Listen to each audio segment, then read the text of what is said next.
Good morning, you beautiful people. Project Scraper is finished, so now what are we going to do? We're going to be working on the new BMW M3. So we're going to call this series the 46. We're down at Car Audio Security. Come with me for a little walk around of our newest purchase.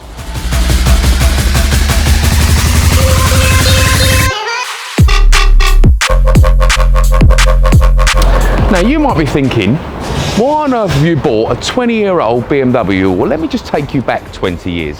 In the year 2000, I was 10.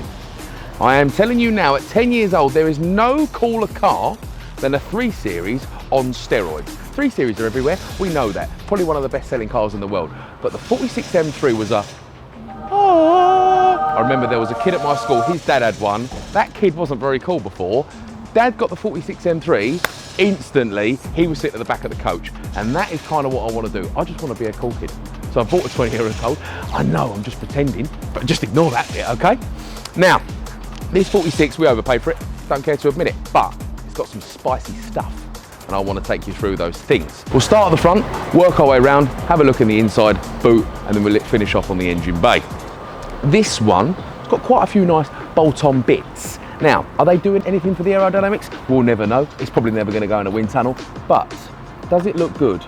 I'll let you be the judge of that. First and foremost, we've got this whacking great carbon fibre bolt-on splitter, and to be fair, clearance-wise, it's not that bad, and I do love how it looks.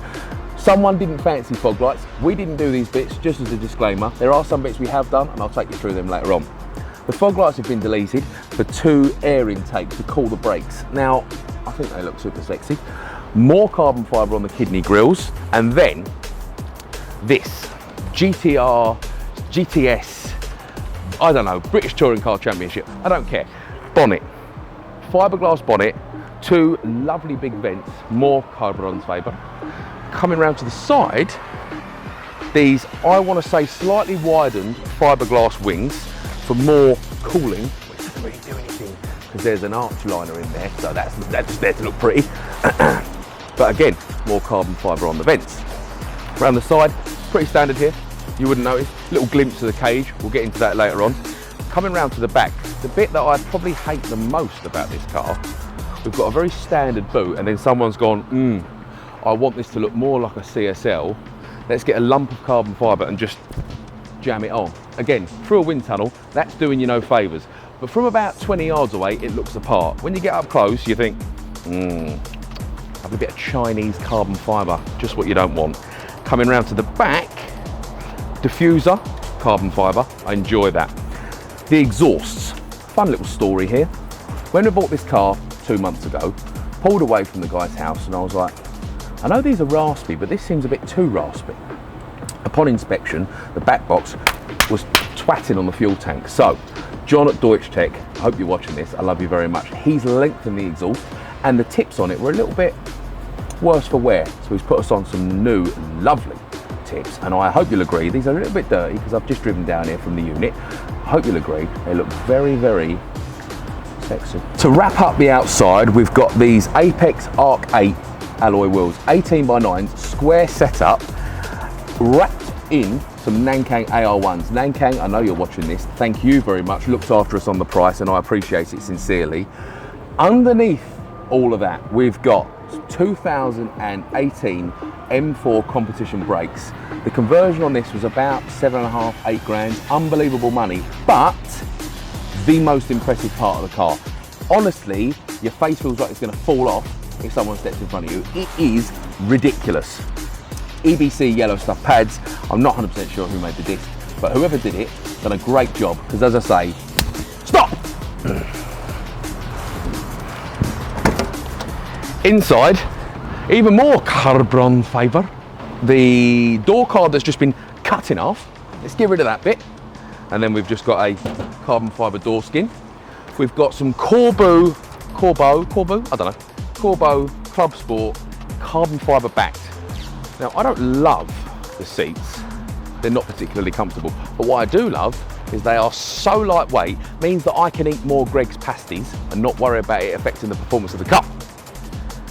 Carbon fibre centre console, a fake, very, very fake, horrible carbon fibre dash. Somebody's wrapped them, I don't understand that. I'm going to take a bit of plastic and then I'm going to make it heavier by putting vinyl on top of it, and then I'm not really going to pay too much attention to the edges. It looks terrible, so that's going to get replaced. PSD elongated short throw shifter. Let me just show you how short this shift is. First, second, third, fourth. It's basically automatic. You have to do no work to change gear in this car. Club Sport and Club Sport Lite steering wheel. This button, I had to Google it. This button should be for the traction control. It doesn't work. So it's down here, like every other. Just to remind me that this isn't a Club Sport or a Club Sport Lite. It's down there where it should be. Other features of the car, it's got this speaker looking button. I don't know what it does because nothing gets louder or quieter. The tyre pressure monitor sensor doesn't work because we've changed the wheels and the tyres. Sport button, that absolutely works, but we'll get into that later on when we go down the road. Stereo, big sound system in this one. I think it's called blankety blank. No tunes. And you've seen my videos, you know I like a little boogie. That is one creature comfort I am properly missing.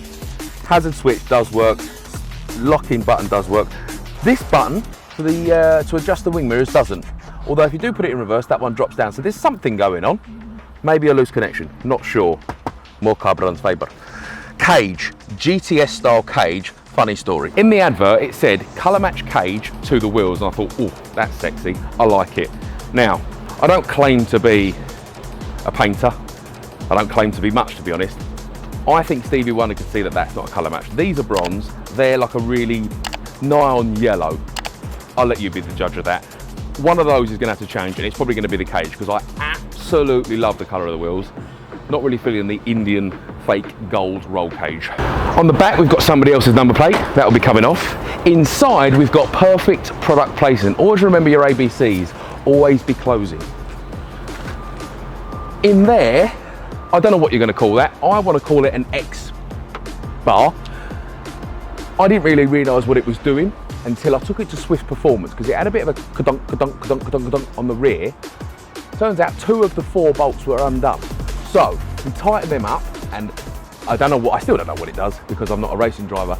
It definitely firmed up the back end, but gave me a lot more reassurance. It didn't feel like it was wallowing. I think this was done when the rear subframe was reinforced, because I understand that these cars flex quite a bit and they get hairline fractures. This one has been done. I know there's going to be people in the comment section, oh, have you done that? Yes, it has been done. All right, relax. Go make a cup of tea, calm down. But that, don't know what it does, but I feel very reassured that it's in there. And then finally, under the engine bay. And the pièce de résistance, the engine bay. Completely bone standard, and that gives me a ton of confidence. This car was rebuilt 12,000 miles ago. Everything has been refreshed or replaced, and I like that. From a let's have a little play perspective, you kind of want the engine to just be settled, sorted, and not mucked about with. Carbon fibre Club Sport Lite airbox going in, because I want that noise. And then other than that, I can't imagine, we're definitely not going to supercharge it because 350 brake scares me. God knows what 600 brake feels like in this. And then, yeah, just a strut brace to feel it all more structurally intact. So, that's the car as is. We're going to be having a little play with it, obviously. The first thing, this front bumper. Some absolute dildo put it on a recovery truck and forgot to stop the winch. So it's come forward, and crunched into the winch. So we've got a nice little bit of blemishing going on there, some cracking, some hazing. This car has definitely had some paint before, because that is, what's the other blue? Can't remember. That's another BMW blue under there, but I don't care. It's a 20-year-old car. It's allowed a bit of paint. I've had a bit of paint, and I'm nearly 30. On the bonnet, looks like somebody has put on too much paint, and it's starting to haze and crack. And then on the wings, because these are a little bit wider than normal, there's some stone chips on there, and then the wing mirrors too, they've got some stone chips. As I say, it's 20 years old, it's allowed a stone chip, but we're going to take that down to Smash Paintwork. Paintbox, we love you, you're too busy, fully respect that. Smash, Nico, we're on our way down to you soon. The other little bits that we want to get done sooner rather than later, I don't feel like you should spend 20 grand on a car and not be able to use the button. So, Car Audio Security are going to put an alarm in it for us, remote central locking and remote start. Absolutely buzzing for that, just call me James Bond. Carbon fibre roof, carbon fibre boot in the CSL style with a little ducktail. Again, just want it to be a wannabe. It's never going to be a CSL. It's got a manual in it for a starter, but that silhouette looks beautiful. Save a little bit of weight there, save some weight there, means I can eat more Greggs and the car is still lighter. Let's get on the road and take it for a little drive. So, inside the 46, whilst it might look like a track sex worker, it's very civilised. We've got some HSD Mono Pro coilovers, and obviously Driftworks know that we love them.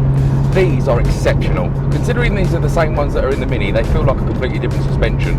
The Mini's a little bit too firm, so I think I'd like to dial it back, because this, don't get me wrong, it's not the Jaguar XJ, but it is more than comfortable, and in the corners, very, very confident in its abilities. I think the most important bit for me on this car is the sound. It is unbelievable. Considering it's a naturally aspirated, very old-fashioned car, it just sounds, I won't give it the beans on the corners.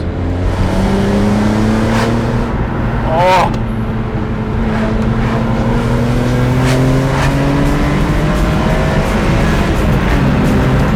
Absolutely loves it, all the way around 7.5 grand.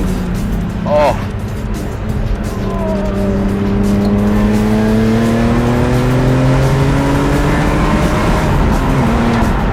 We have actually just come to Mexico to film the second part of this film, so don't worry, PC Plod. Sport button off, could be in a 320 diesel. That is my favourite bit. So leery when it wants to be. I don't know what that sport button does. It definitely firms up the throttle response, but it honestly feels like it unlocks a new level of the car. But without further ado, the first thing that needs addressing is the front end. We've got to get some paint on there. We can't have a detailing manufacturer with less than perfect paint. So we're going to go and see Nico at Smash Paintwork. I'm going to give you a little toot toot on the bypass hood.